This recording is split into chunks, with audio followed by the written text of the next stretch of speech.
Hi, I'm Donato and I will be talking about few short graph classification using metric learning. Let's start with the motivation. There are a lot of words recently trying to expand the deep learning pipeline to graph structured data. This can be done, for instance, for graph classification, node classification, or maybe link prediction. The problem is that, as it happens with deep learning, also graph neural networks, GNNs, suffer from the case in which we only have few data to train them on. In this case, they might overfit and this way lose their generalization capability on unseen data. Let's see a practical example. Let's say that we have the task of molecular property prediction that we can see here. Here you're given a property or more a few properties, and for each property you are given a few, let's say maybe k samples for which it is active and k samples for which it is not. Your task is then to use these labeled samples to train your model and be able to say whether a new unseen molecule actually shows the property or not. Now, why is this a problem?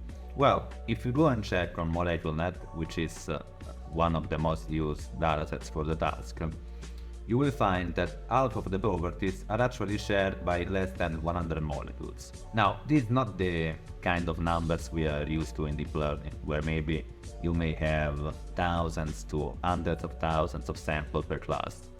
So we may ask, can we still train a GNN on this order of magnitude?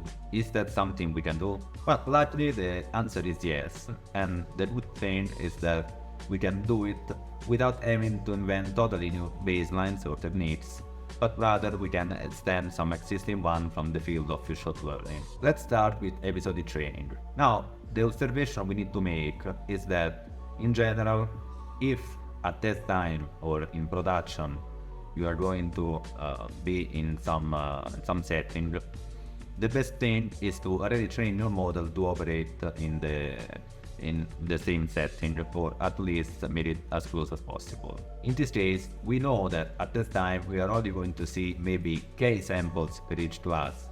So what we can do is to divide our training set in what are called episodes. Now, what is an episode like?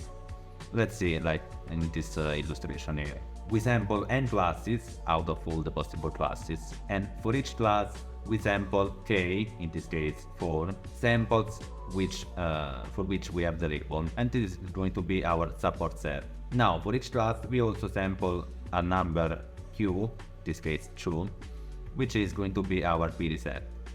Then the task is to be able to train on the k samples per each class and test the model on the q samples per each class.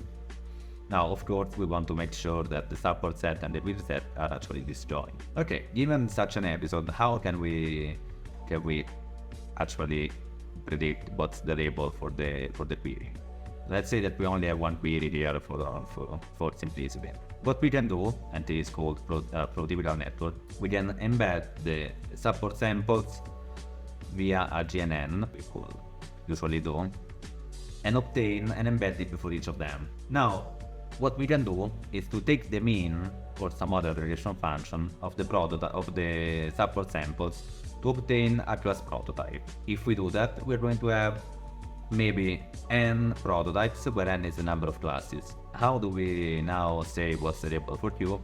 Well, we can also embed q and then compute the distance with respect to all the prototypes. If we do that, we're going to have a vector of distances with respect to all the prototypes. If we take the softmax of minus this quantity, we're going to have a class distribution. Now, we have a class distribution, we can train our model using a standard cross-entropy loss. Okay, let's now try to add some additional complexity to our model to improve our results. First thing we can say, the first observation we can do is to see that the best features to discriminate two classes may not be the best ones to discriminate another pair of classes. Let's make an example. Let's borrow an example that I'm gonna make up just from computer vision, just for the sake of explanation. Let's say that I want to discriminate a chicken and a dog. Now, you might say, well, this is easy, you just have to look whether they have feathers or not. And that could actually work, you just need maybe a Boolean feature there. Now, what if I want to instead discriminate a chicken and a turkey? Now, I'm not going to make much use of the feathers features. Instead, maybe what I want to use is, I don't know, something like the land, the neck. So you see that here what we would like to have are features that can be scaled, maybe switched on and off, depending on what are the classes that I'm trying to discriminate. So how can we do that? Well, one thing we could do is to say, okay, maybe I have a network that tries to predict a scale and another network that tries to predict a shift. The scale will be gamma and the shift will be beta. And then I can just use these scale and shift vectors to influence my representations at any embedding layers that I have. Still, to be able to do that, you want to have something to feed your networks to obtain these true vectors that we're talking about. One thing we could do is to say, well, what if I feed them the mean of the prototypes? Now, why is that a good choice? We said that we want to have something that is dependent on the specific class composition for the current episode. We already know, we said it 1 minute ago, that we have something that resembles a prototype for a class, and that's just the mean of the support samples for the class. So if we compute the mean of all the prototypes, I'm going to have something that has information about the specific class composition that we face in this episode. So overall, what we do is just train 2 MLPs, which are fed with the mean of the prototypes, which is our class representation for the episode, and get a shift and a scale vector out of these 2 networks. Then we use these ones to condition the hidden representation at any layer. Going on, I should probably make clear that what we do is to train on a class set for which we have enough data, and then try to generalize the model to the new class set for which we don't have enough data, which is called the novel class set. Now, it would be cool if we managed to already accommodate for the new classes already during training. What we try to do here is say that we have 2 classes. We want to be able to already prevent any new class that will be made as the combination of features of these 2 classes. How do we do that? Well, one thing we can do is, let's take 2 samples, 2 support samples S1 and S2. We randomly sample a linear interpolation factor, let's call it lambda, and then just take randomly lambda % of the features from the first and 1 minus lambda % of the features from the second one. This way we're going to create a new sample which is a gated linear interpolation of the two samples. A masked linear interpolation of the 2 samples. Now, how can we don't have a label for this one, right? So what we can do is say, okay, well, if the original labels had this class distribution row 1, what we can do is say, okay, well, row 1 and row 2, what we can do is say, well, maybe the new sample should have class distribution, the linear interpolation of row 1 and row 2, with the same interpolation coefficient that we chose for the sample. Alright, let's see now what we get in a qualitative analysis. Let's try to focus on the first row, which is the data called del, as the second one is not balanced and only has 2 classes for test, so it doesn't make for great visualizations. Now we can see that if we focus on the first column, which is the standard plot network, we can see that we already do a nice job, but still there is a bit of confusion between these 2 art classes, and the clusters are kind of really tight, close one to each other.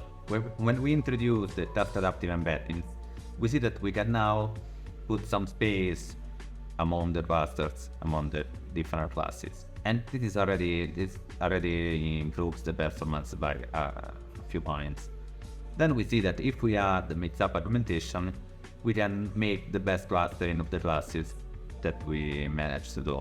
Here we see that there is no more confusion between the yellow and green class, even if they are still hard to discriminate, and the other 3 classes are nicely set apart. Going to the actual metrics, we can see that on the 2 datasets that we are seeing in the poster, we obtain the best results on average, but we see that for draft R52, the best model is actually one of the baselines, And even more surprisingly, it's one of the kernel methods which are not that common nowadays. Well, now maybe a word on the baselines. It's pretty uncommon to see that one of the baselines obtains so nice results, but in my personal experience, it's mostly due to these baselines being unfairly treated.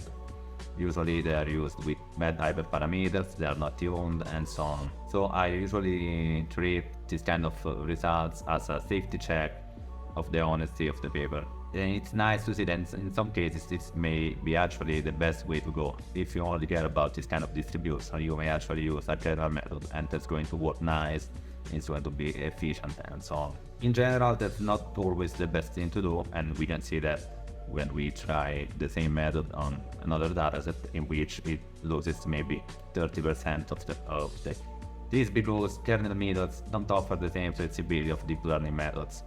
Instead, when the inductive biases that they define are aligned with the distribution of the data, they perform well.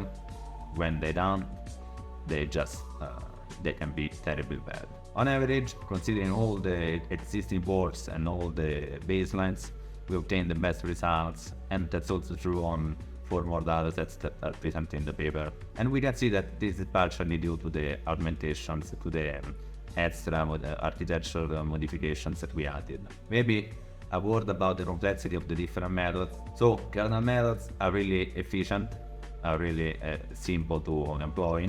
They come in off-the-shelf libraries ready to use. Meta learning performs well, but it costs quite a bit of complexity because you have to usually to compute gradients of gradients, and that's the case in ML. Transport learning is maybe one of the best compromises between complexity and performance, because what you have to do is just train on the trained dataset, replace the classifier, and add a new classifier that is only tuned on the future data. So you can still obtain nice results, but with almost no complexity at all. Then there is measured learning, which is what we employ. That, to my advice, is maybe the best compromise out there, because the original architecture is not complex at all, and it already manages to obtain the best results among all the other baselines. So, wrapping up, we've seen that you can't really use standard GNNs in the case of few shot data. But we also seen that luckily you can already employ existing few shot learning techniques with some minor adjustments with some domain knowledge.